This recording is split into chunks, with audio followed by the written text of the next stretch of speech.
that example that you used just now, Eric, of saying flip the camera around and say, I'm working with a buyer. I instruct my clients to even remove the terminology buyer and seller when they're talking about their clients.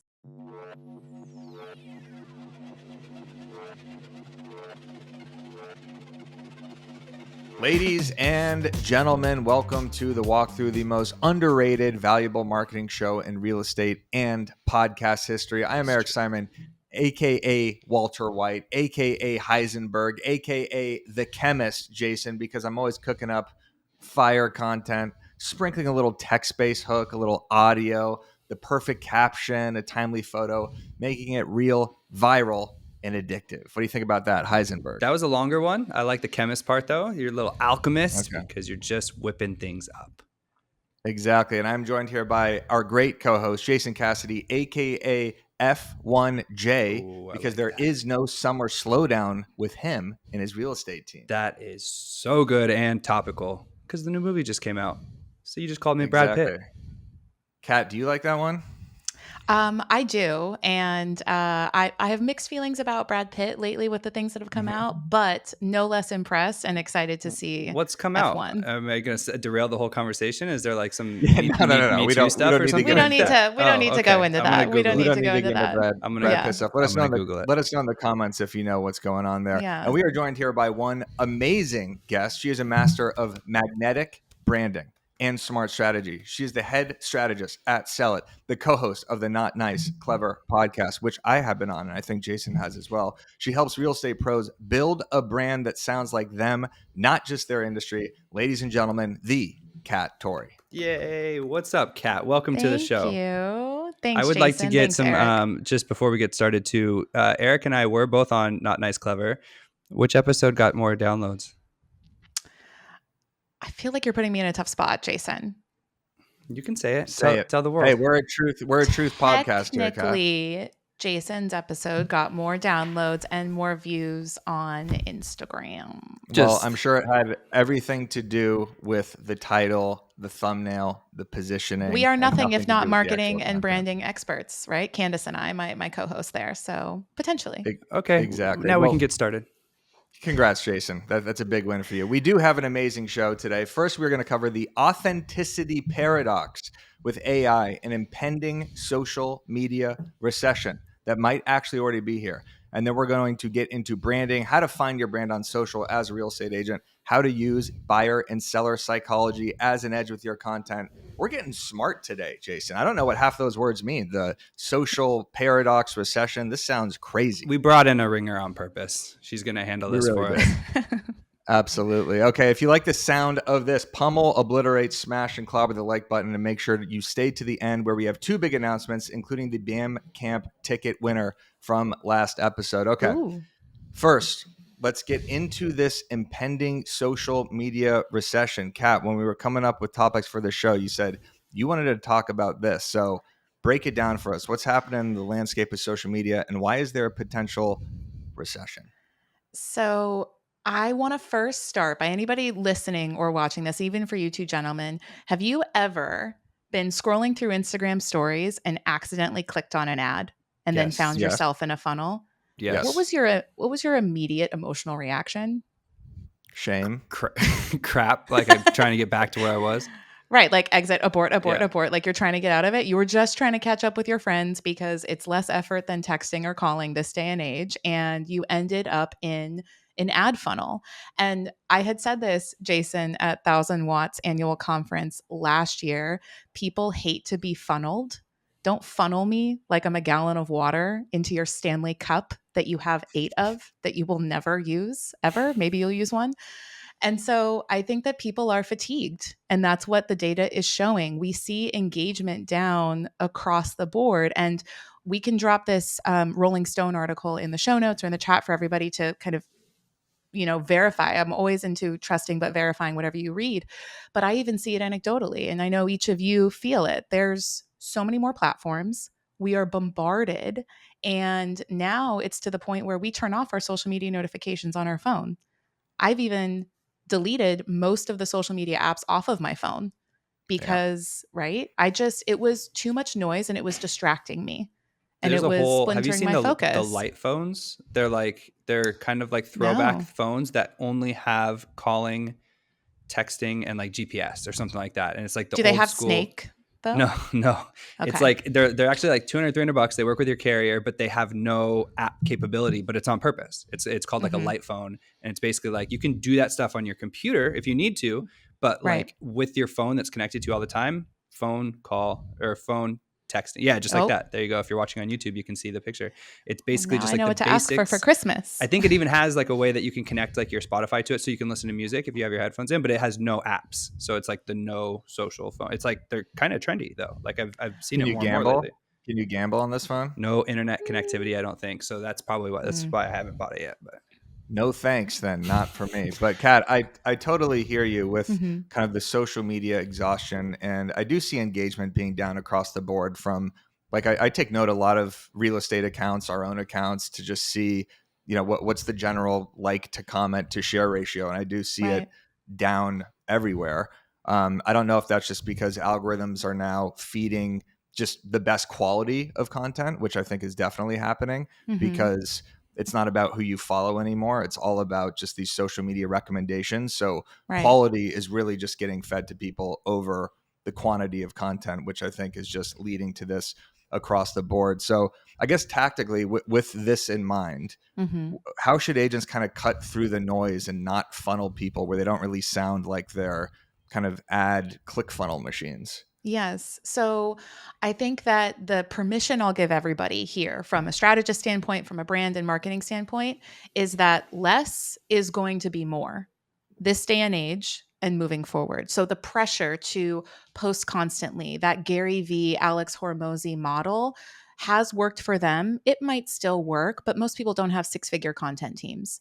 So if you are only able to post one or two times a week, know that bigger brands are pulling back on posting and seeing higher engagement because they are taking a less is more approach. And I think that there are so many ways now that you can extend the juice out of your content, out of one piece of content, instead of just posting it and then moving on to the next. Perfect case in point. If you want to spend time creating a carousel with a bunch of mixed media, so a graphic, a photo, a video, right? Because those are shown multiple times to the same person, which is true for only that type of content. You can, a few days later or a week later, reshare it to your Instagram stories or share one particular slide via DM or reshare it to your close friends' stories and add another personal angle or layer to it. You can even link to it with your email marketing and drive people from your email list to that particular piece on social. So there are so many different ways that you can extend the life of that content and still not exhaust yourself of having to keep up with the content creation wheel. Jason, I completely agree with this. We've, in the talks that we have done together and what I've been kind of putting together for my presentations at these different conferences is that 3 to 5 posts per week is kind of a good metric on social media for agents now. Even two, like you said, as long Yeah. as the quality is better, because if you're posting 6, 7 times a week, but it is just kind of canned templates or Mm-hmm. Fourth of July graphics or stuff that just doesn't move the needle at all, you actually are kind of hurting your positioning, I think, at this point, because you're kind of training these algorithms not to push your content to other people. So it really is all about quality. Another point that was really good: mixed media and carousels Mm-hmm. is something that I always do on the Broke Agent account, whether it's meme, video meme, then call to action. So think about your carousels like that. I see a lot of agents doing that now too, where the first carousel actually has animated images on it. So it's not just like a still image. You see, like I see Tessa Bella do this. You see kind of emojis popping up that kind of catch your attention. It's almost like an attention grabbing thumbnail. And Mm-hmm. then it swipes to a video and then a call to action and a still slide. So I love the mixed media. And then you made, what was your final point there? There was 3 really good ones. That you can produce one piece of Mhm. content Yes. and share it 10 to 15 different ways. So instead of Yes. doing 10 to 15 different types of content, one content, 15 ways. Exactly. So also with that, so when you share a post to your story, I got asked this question in the Rev B mastermind that I just did with Mm-hmm. Katie and Tim. Someone asked, should I share my post to my story? And I said, Well, when I'm scrolling stories, I don't necessarily want to see someone's post, right? Because it's not really something organic. It's like they're just trying to get more engagement on the post. But what Right. really does help is if you provide more context to that post. So you say, comments got spicy on this one, right? Or head to Mhm. the comments, there's a huge debate going on. Or what do you think of this? So if you actually put a caption on your Instagram story that then feeds into your feed post, then it's a little bit better than, covering up the feed post on your story with like a sticker saying new reel. Right. That's what we've talked about Yeah. that for months now. I feel like I think that when people are in stories mode, they don't want to leave and get into reels mode. If they wanted that, they would already be in reels, or they would already be in the feed. Neil Dinger's talked a lot about putting your stories, making them reels. Like there's a lot of us probably put a lot more in their stories because we know it disappears. It's more raw, and we don't think Hmm. it's good enough for the reels. He's like, no, that's great reel content too. You should put that there. But I don't think it works as well going backwards. I think putting your reels in your stories, unless you're adding something to it, like Eric just said, um, just don't do it. It's already there in your feed. You don't need to cross promote it over to your stories. That should be more raw, behind the scenes type stuff that you could then Hmm. like, or adding content to whatever you did, or context. Yeah. Layering it, Yeah. right? And if you want to, add an insider tip, and use your close friends list. There's an example. They weren't the first brand to do this, but Dior recently, when they announced their new creative director, they sent out invites via the close friends list on Instagram. So the only people that knew about it were those that were in that green circle, and it created that if you know effect. So I think that that's really powerful too, because social media has made the world massive, and it's overwhelming for us because we've evolved to truly just still live in small communities and small cities. Social made it big. Now people want to make it small. So think about how can you make it feel small and personal, and that is what's going to win and stand out and actually matriculate into conversations, relationships, and business. Yeah, the close friends list is a great hack. I've never tried that. I remember it was either Kylie Jenner or Taylor Swift that did something like this, right? Where it was some new announcement and they added Mhm. all 50 million followers or something to their close friends list. And then I'm sure it 10x the engagement on that Instagram story. Yep. So Yeah, adding your that's VIP really cool. clients to your close friends is like a hack we've talked about for years. Like just because when they see the green circle, it shows up at the top, right? So like, but then when they see the Right. green circle, they're like, oh, like I'm in their close I'm friends considered list. I'm close. close. Yeah, Yeah. 100%. You put your VIP clients in there, and then you start sharing once or twice a week. You just do an extra post that you didn't put. It's not subscribe content, but like a different property tour or something. It puts you back to the top of the feed and creates like a psychological kinship. Mhm. Definitely. Kat, can you describe to us the authenticity paradox with AI and exactly what that means? It sounds great, but Right. break It it sounds down like for me. gook. Yeah, I'll be the first Exactly. one to say that, right? So, technology exists to make our lives a little easier, right? That's what I see it as. What has happened now is that we use AI to shortcut the struggles and the lessons and the mistakes that make us human. So, we are trying to bypass the sore tooth and just get to the finish line quicker. That, in and of itself, lessens our humanity, lessens our empathy, and because that's all happening on a global scale with how embedded and integrated and insidious AI has become, people are, by contrast, craving more humanity, craving more empathy, more authenticity. And we see this in Gen Z. We're going to see it in Gen Alpha, Gen Beta, Gen insert next generation here. Like we won't be around for that, so we'll see how that goes. But knowing that AI is creating this wave, your solution to it for everybody watching is to be more human, to slow down, to remember that whoever you're dealing with, it doesn't matter zip code, price point, stage of life, they're still human. They still value things, and they're going to value relationships and humanity more now than ever because we're so inundated by AI. AI was supposed to make our lives easier, but it's making it harder. That's the paradox. I was talking to my guy, Coin, the CTO and co-founder of Serhant, and Love coin. shout out to Coin. And we were talking about AI, and we were talking about AI for in the real estate game and that type of stuff. And he said something really quickly, and I loved it. He's like, I think we're gonna see some like tribalism here soon in the next decade or so, where you start to see like AI free stamps on things, kind of like how you see like non-GMO stuff on food now, where Yes. people are like proud to say that AI was not involved in this process because I feel it. Like I already see the Instagram stories and reels where I can tell it's AI. And I'm like, God, Mm-hmm. like now I'm getting fed up with all content because I know that I'm either getting tricked into thinking it's AI or AI is coming soon. I don't even want to consume it anymore. So now I'm looking for like the raw vlog content or like the behind the scenes stuff that I can tell isn't AI. Like I Mm-hmm. want to know that it's not AI now because I'm so sick of the AI stuff that's coming and the perfection that AI is, that I want the sore tooth, like Kat just said. I want the flaws. I want to see the losses. And so like, shout out to Coin, but like I could see a world where we start to see stuff promoted as AI free, just like it's like hormone free or GMO free or gluten free on our food. Mm-hmm. I couldn't agree more. And it's just zooming out even to the larger picture. The pendulum always swings one way or the other. Post-industrial revolution, all the blue collar folks were worried about losing their jobs. Now the white collar folks are about losing their jobs and the blue collar folks aren't worried because AI is not coming for the plumber's job or the electrician's job. So it's just remembering that shift is happening and that there's opportunity in the shift. So that's why I'm saying less is more. There's already the social media recession happening. The AI paradox is related to that.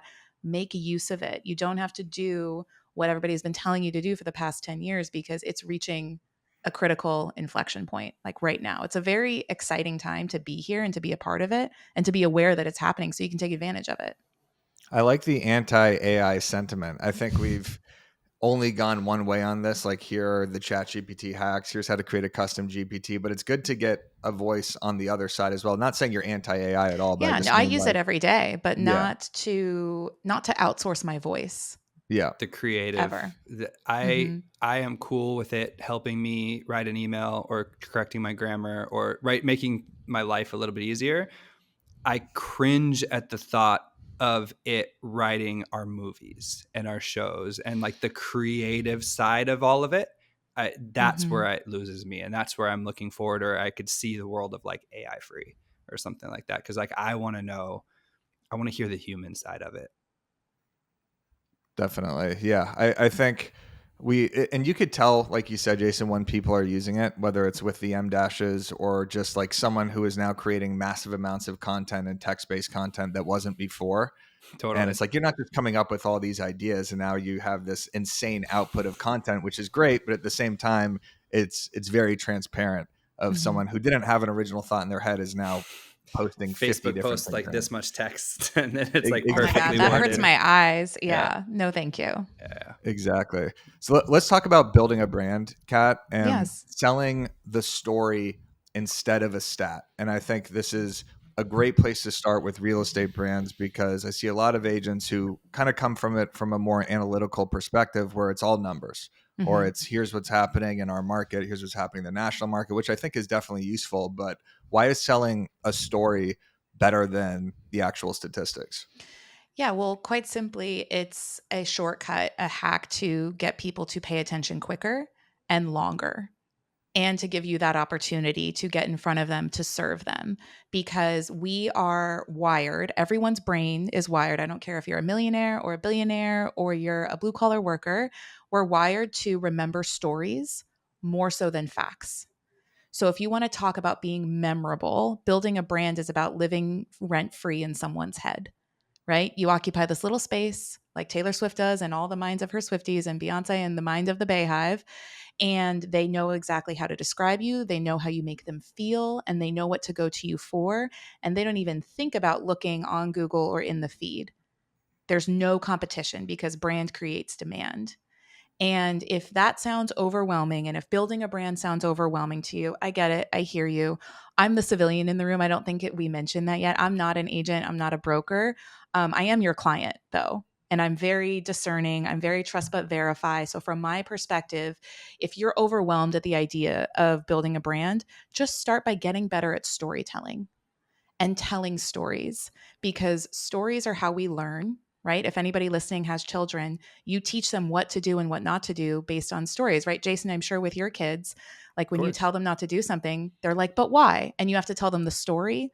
And then maybe they'll say why again, but they'll believe you a little bit more, right? No, I just hit him with it because I said so. Just kidding.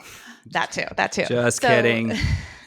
course. So stories. This goes back to like our caveman roots, sitting around the fire. Like this is how we told Exactly. stories about like why things happened. You know what I mean? That's storytelling. I mean, my custom GPT, taking it back to AI, includes a book summary of Kendra Hall's Story That Sticks, and say that basically anything I ask it marketing related, give me the answer and reference this book on how I can improve it through storytelling. So smart. And so everybody can get better at storytelling. I don't want to hear any excuses of I'm not a good storyteller, I'm not this, I'm not that. You have YouTube University and Google University, so learn, get better. Real estate school didn't teach you how to be a real estate agent either, and yet you figured it out somehow. And you lead with the story. You start with the story. Imagine that as the first date, and then you can follow with the facts. You can follow with the data. You can follow with the competence, the expertise, the intelligence, the experience. However, I'll say this for all of the agents in the room who abhor the TikTok agents, the Instagram agents of our generation because they're scooping up business left and right. However, they are warmer, they are more likable, they are more relatable, they're more approachable. That's why they're winning. And it doesn't matter how smart you are if people don't like you and if you're not relatable and you're not relating to them through story first. I'll give a few examples. Oh, go ahead, Jason. When it comes to that, there was a contrast because you have the older school. I've done this for 15 years. I have the experience or longer, 20, 25 years. And they hate that the TikTok people are just here doing dances and pointing or whatever. And that, but these people are, because they don't have the experience yet. It's like, well, this is a, blah, blah, blah. The thing is like the younger generation, they're going to get the experience. They're going to get to year 10 and they're going to know how to do all the transactions. Are you ever going to pick up their storytelling ability and their ability to, you know what I mean? If you just ride off this new wave, you'll always have this experience, but like they're going to eat your lunch, this new TikTok generation and Gen Z, because they will eventually get the experience. But are you ever eventually going to learn what they're doing? I doubt it. Right. Right. And I'm not saying that the TikTok agent is more qualified. In fact, they're probably underqualified. Correct. Right now. As a consumer, right now. Yeah. But again, I'm your consumer. I want to work with somebody I can relate to, who I trust. Yeah. That's it. Absolutely. Whether it's the right decision or not. As you were saying that, I was thinking about kind of my favorite creators or influencers or coaches. And, you think of the Gary V's of the world, everyone knows his story that follows his content. He traded baseball cards. He was an entrepreneur from elementary school. Dad's he had liquor store. Yeah, Dad's liquor store, wine you library. You guys can TV, recite his whole brand videos, story. Like, exactly. Same thing with Alex Hermosi and the Sharons of the world. And Ryan Serhant. Yeah. Ryan Serhant. Exactly. Hand model, yogurt moment, $1 million broker. Like they live in our minds. Yeah. So maybe for agents, it would be good, whether it's in carousel form of pictures, right? That kind of show like how you got to become a real estate agent or where you are today, or it's an actual reel that you pin that you say, hey, I just want to, reintroduce myself and let you know how I got here. I think that is a good place to start where people could kind of understand that. And yes. Go ahead. So here's a ChatGPT prompt to prove to the audience that I'm not anti AI. Ask your GPT to help me identify the oh shit moments in my life since I was a little kid. Brand story is about who's the hero, who's the villain, right? Whether the villain is the economic collapse of 2008, which stole my college fund, whether the villain is a toxic ex-boyfriend who I left and then rebuilt my life and has made plenty of money since, like jokes on him.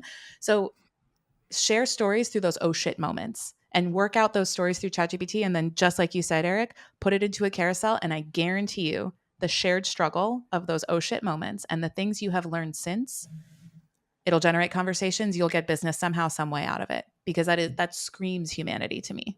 That's great. And that's a clip right there, Bobby. I love the way that was framed up. Whenever you could see Jason and I writing down that, I was like, oh, okay, more of this.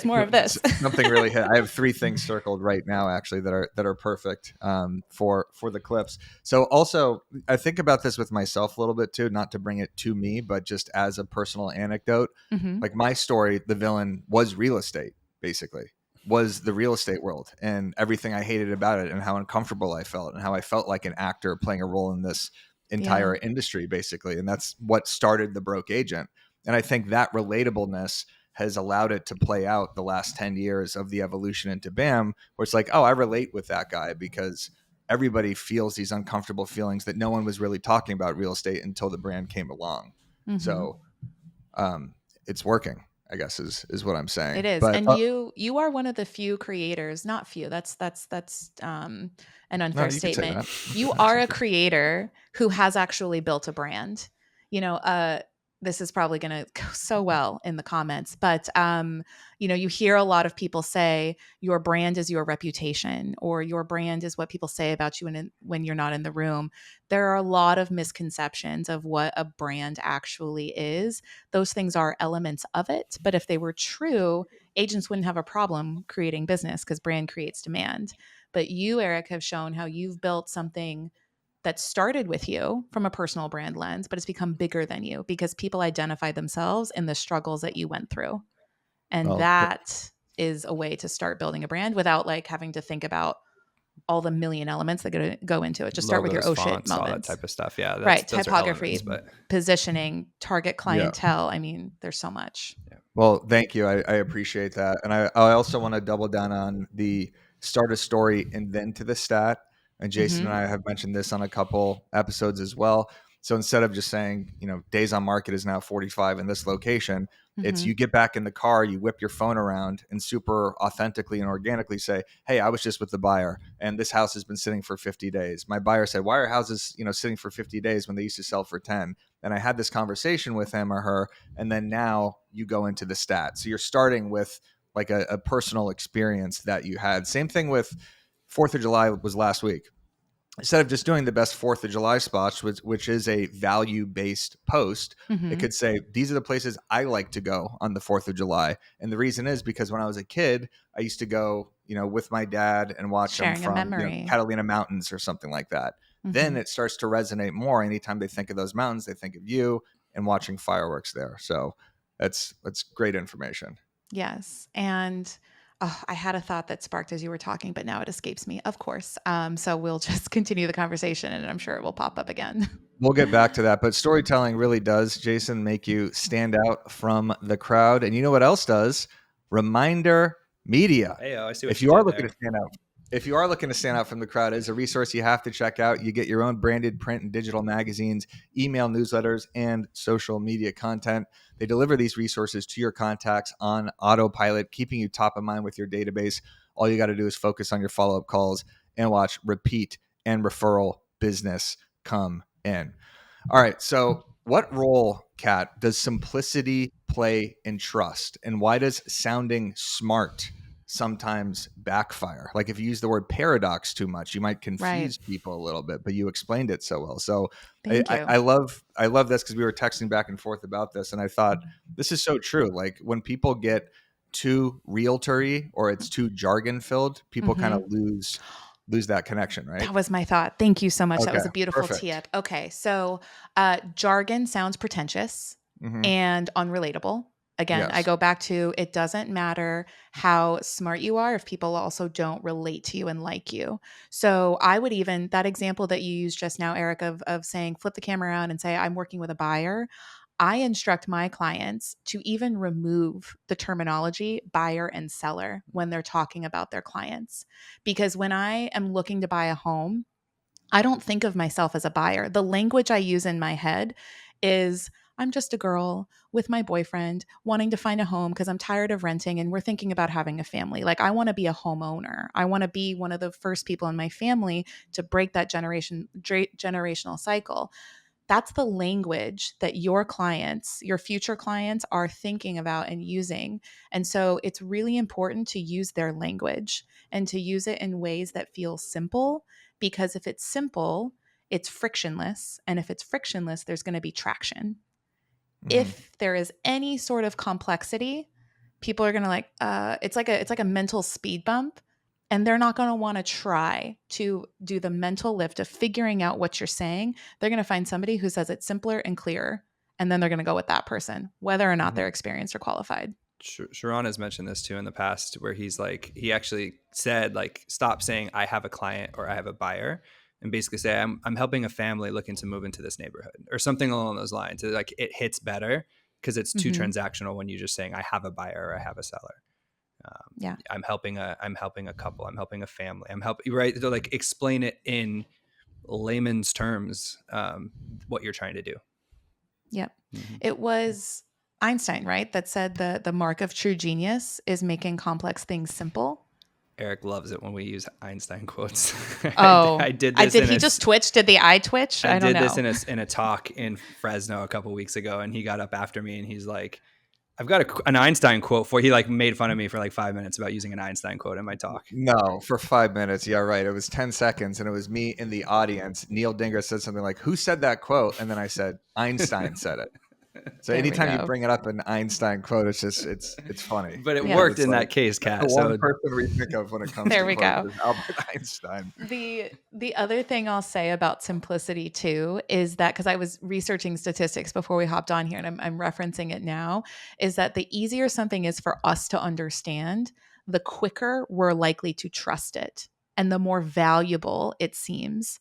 Because we're always just looking for confirmation in the world. We're looking for people that are like us. We're looking for people that love us. We're looking for people that have things in common with us. And so the more that you can match your language while not sacrificing who you are as a person. That's not what I'm saying. I'm not saying pretend to be someone you're not. I'm not saying to perform, but the more you can align how you talk and how you show up, that's going to mirror how your clients are talking and how the clients are showing up. That's magnetism, and that is trust building, and that is you becoming their go-to be all end all regardless of anything else. Yeah, I love that. I think sometimes I have run into that problem, like when I am giving talks and I'm giving social media talks, I'm talking about text-based hooks and engagement strategies, and I'm using this jargon that only kind of marketing nerds understand. I've Yeah. had to kind of tailor that and evolve that for future talks because I understand, I'll look in the crowd and see some blank faces because they have no idea what I'm referring to, and that makes complete Right. sense, but I could position that in such a better way that is more simplistic. So main takeaway from agents here: don't use too much real estate jargon, and maybe stay away from, if you're a buyer in this area, and say, hey, if you're a millennial and you love living, or you have the idea of living in this beach town and that has coffee shops and this, and you're 5 walks away from Orange Theory, whatever, like maybe you craft the picture as opposed to saying, are you a tell the first time home story. buyer? Right. Exactly. Yeah. You tell the story. And if, agents listening to this are overwhelmed about even where to start, I always say, actually, this is something my co-host Candace says, is that your clients that you've already worked with leave clues about what has worked and what has not worked. So my tactical kind of guidance would be to interview the last 3 clients that you worked with that you really enjoyed working with, not the ones that you wish you could just like delete and block and ghost like a bad ex-girlfriend, but the ones that you love working with. Interview them and say, hey, what were you thinking about? What were you Googling? What were you talking about with your husband? What were you talking about with your wife before you even reached out to me? What were you talking about 3 years ago when you started thinking about saving for a home? What were you thinking about 6 months ago before, when you just got pre-qualified? And marketing is simply just taking that data from your customers and repackaging it and repurposing it and then putting it out there consistently. So you don't have to guess what it is. Your clients have the answers. So you mentioned this earlier, but I'm just thinking, because storytelling is so powerful. Think of Neil Dingra again. Jason, he's told the Super Bowl story so many times where he... Yeah, we need to talk about it again. Wait, I'm not here's a going to good talk... example. I've never heard the Super Bowl story. Okay. We So don't need another to lesson. rehash the Super Bowl No, story. no, that's okay. I'm not going to rehash it. He'll probably tell it at the You Ford can't event. market yourself enough. By the way, this is here. airing. As this is airing, Eric and I are sitting in Vegas at the Forward event. With we will all be sitting in Vegas at the Forward event. Are you going? At the Black... Yes. Oh, let's go! This is awesome. I didn't know that. I'll see you next week. Of course. Yeah. I'm flying in I'll for see you right now. I'll see you. Yes. The illusion of content. As this is airing, Jason and I are sitting at the blackjack table at Resorts World, is what you mean. Absolutely. Of course. So the Super Bowl story, the reason I sorry to disrupt, it happened at the Chiefs-Niners Super Bowl where the Niners lost on the last play of the game. So why did we have to bring that? Every time. Not to rehash past trauma for Jason, but the point is me Neil too. I'm a Niners fan. I'm from the Bay So Area. Let's go. Forget I think the I knew team. this. You did. That's okay. I forgive you. I did know this. Forget the teams. The point is, when I think of Neil now, I think Mhm. of this story. When I think of the Super Bowl, I think of Neil and this story. When I think about going to main events now, you guys finished doing your little heart I'm fingers? trying. Sorry. When I think of You any sort associate of Neil's brand with the Super Bowl. exactly. So Mhm. one more time, I guess, for agents, Yes. because a lot of agents will say, I do suck at storytelling, like you said. Right. What is the easiest way to kind of get through it? Is it practice? Is it doing it in carousel form? Like if someone is saying, oh, great, well, now how do I tell a story? Do I sit down with the camera and kind of craft this entire thing? Like, how can an agent get better at storytelling? Great question. Well, for one, pick up the audiobook of Stories That Stick by Kendra Hall. She does a really good tactical breakdown of the different types of stories and how to kind of audit your life and realize that you are a vault of stories. You just have not trained your awareness to notice that you are. Question: did you know? Answer. Do you share Kendra's book like outside of this call, or do you know that like I've literally had a business crush on Kendra for the last 5-7 years since I've seen her, and I talk about her like 10 times a week on this show? I did not know that. I saw her speak at Forward, Let's and go. Shout out to Kendra. I right? No, she did a great job in her presentation, and again, made it feel very tactical. So I think downloading that audiobook, listening to it when you're to and from appointments. Please don't tell me you don't have time to read, because you have time in your car, aka your office, right? So listen to the audiobook. And then a challenge that I'm on day 8 or 9 right now. A marketer friend of mine, Ann Handley, who is just incredible, an incredible resource and human marketer. She did this 90-day challenge where every single day she woke up and she would just write down one sentence from an observation of her day to day. So it wasn't you have to write a story every day. It was a notice something in your day to day and write it down, just one sentence, and do that Give me for an 90 example of days. that sentence. It'd be like, oh, it's hot So out, or I lifted chest today, or an it'd be the same thing example every day. Well, an example of the sense, the one that I wrote down yesterday was legitimately, I love that we are in summertime in Philly, but I hate that it's also street sweeping season. And so I have to move my car on Tuesdays and Wednesdays. Mm-hmm. That's literally all the sentence it was. And then when I did that, because I have built that storytelling muscle, I could find a way to tell a story about that, about how space and privacy and access to things are very, insert there. So just start writing down one sentence a day every day for the next 90 days. It doesn't have to be a story. I guarantee you at the end, you'll actually have hacked your way into telling a story, because good storytellers are first good observers and good listeners. And for our fellow introverts in the audience, because I am an introvert too, introverts tend to be better, stronger listeners and score higher on empathy scales. And that makes you a better storyteller. So if you identify as an introvert, you already kind of have a leg up as well. Not to say that extroverts are bad storytellers, but I just always want to call that out, because I see my introverted clients really struggle to put themselves out there. I love this, Jason. So read the book by Kendra Hall Mm-hmm. and write down an observation for 90 days. By the way, you don't That's have it. to do this stuff right away. Like I think a lot of people listen to these episodes or they see a talk and they kind of get FOMO as, okay, well, I got to do this tomorrow now, Right. which, it's great to take action on these things, but I almost like kind of conditioning the mind to become a better storyteller by reading this book and by writing down these observations. Now, when you cold start, it's not going to be as big of a pain in the ass because you've already kind of taught yourself how to go about doing this. Yeah. Facts. And the last thing too that I'll say is that we are wired to remember stories because we're wired to tell stories. So you Yeah, already have that natural instinct. You just have to work it. That's it. absolutely. Jason, have you told any stories on your page? Look, the first thing she said was you don't have to post every day anymore. Hey, I didn't That's my say every key day. I'm take. not That's saying. my key I'm just takeaway. asking. I was trying to think. Like, can I remember any stories that Jason has told? Yeah, I tell stories all the time. I tell stories about the clients that I'm working with. I tell stories. Usually I do it in the stories. I don't do it on my reel as much, but It yeah, I is told a called story about Instagram how stories. I worked for years to get a Zella Flex account. I told a story about how I started with Reel 3 years ago. I've actually told a lot of stories recently, Mr. Simon. That's true.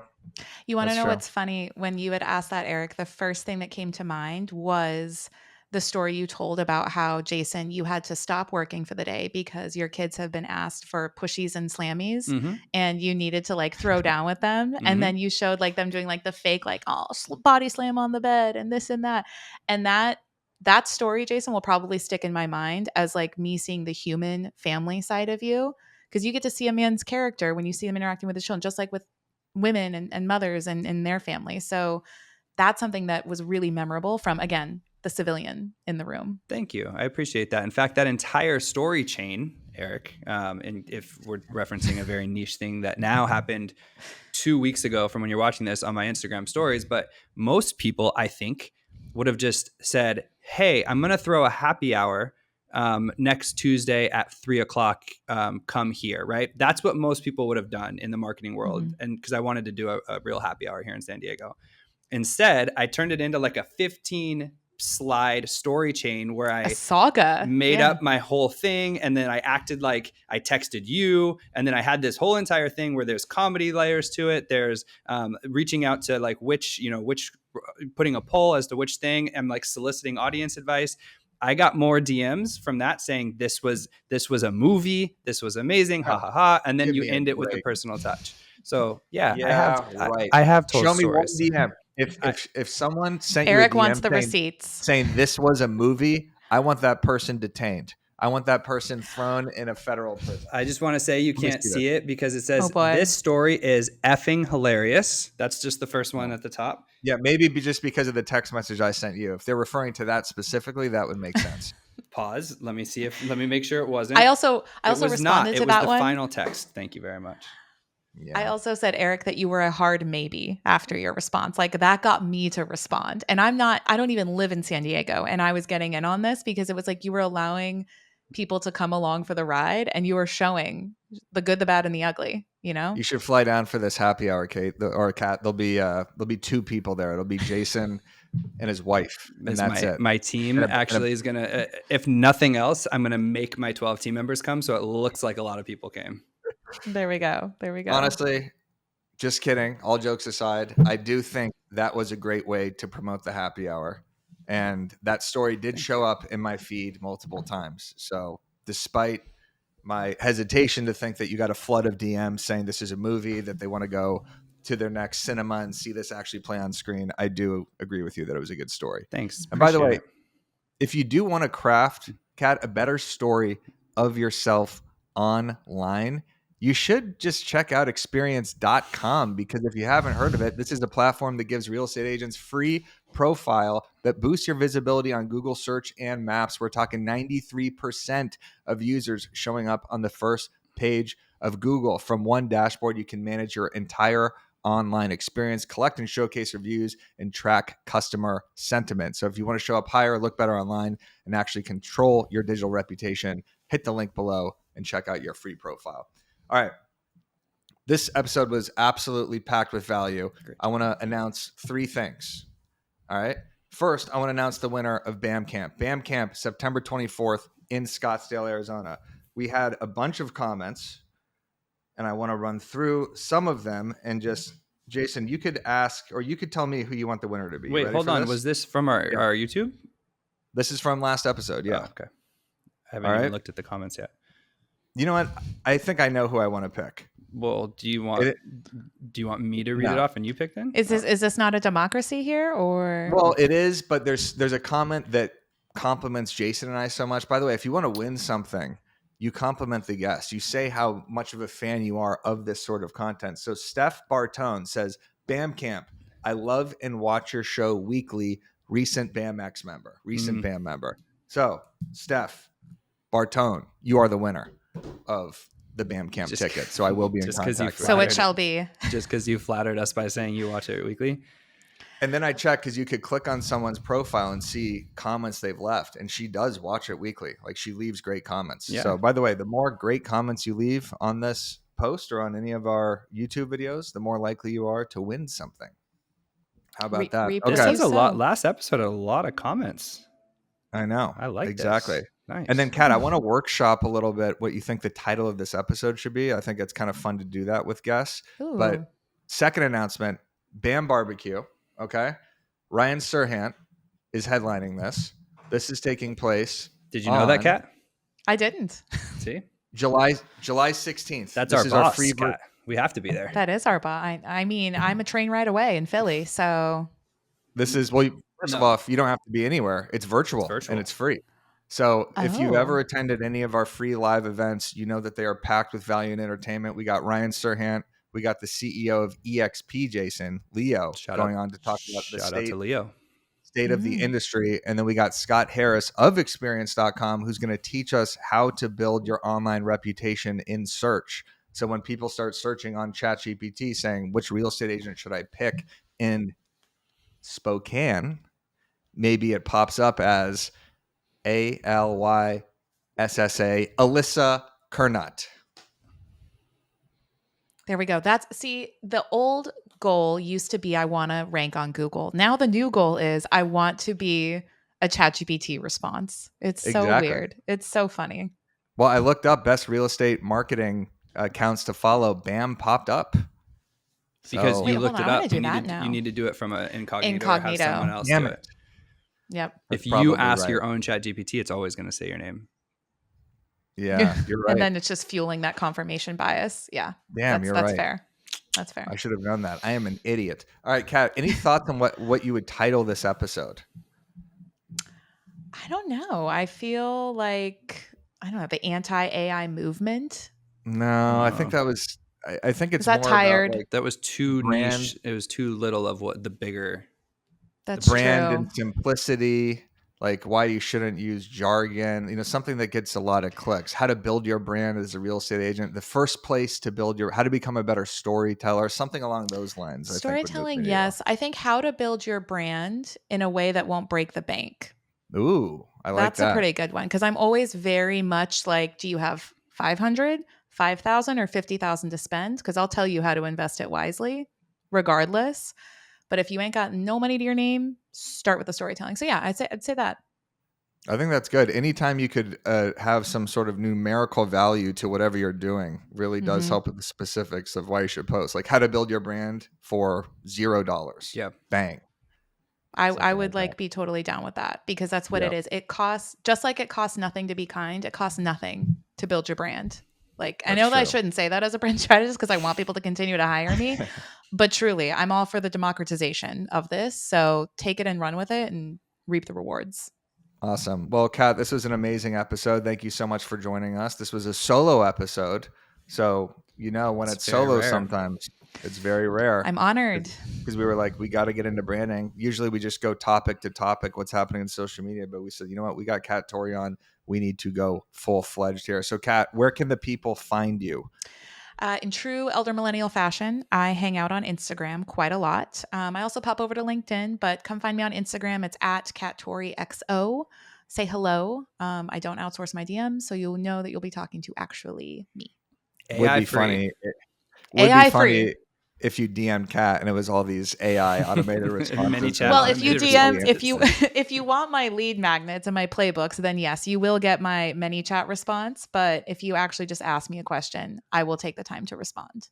Exactly. By the way, saying the word playbook so much better than saying ebook or saying the word guide. Playbook and blueprint. Those are the two words that I've noticed are starting to be better. If the game isn't worth playing, I don't want to play it. So let's just have fun. Right? Exactly. And then, of course, go follow Jason Cassidy. You could head to his pathetic happy hour where he's going to be eating tacos at the top of some San Diego rooftop with about 3 agents. With a terrible sunset. This will have already happened if you're listening to this show. But that being said, follow along in my Instagram because I'm going to show you how many hundreds of people showed up even though Eric didn't want to come down from LA. It'll be a movie, folks. It'll be a movie. Go follow Jason Cassidy. We'll see you next week on The Walkthrough.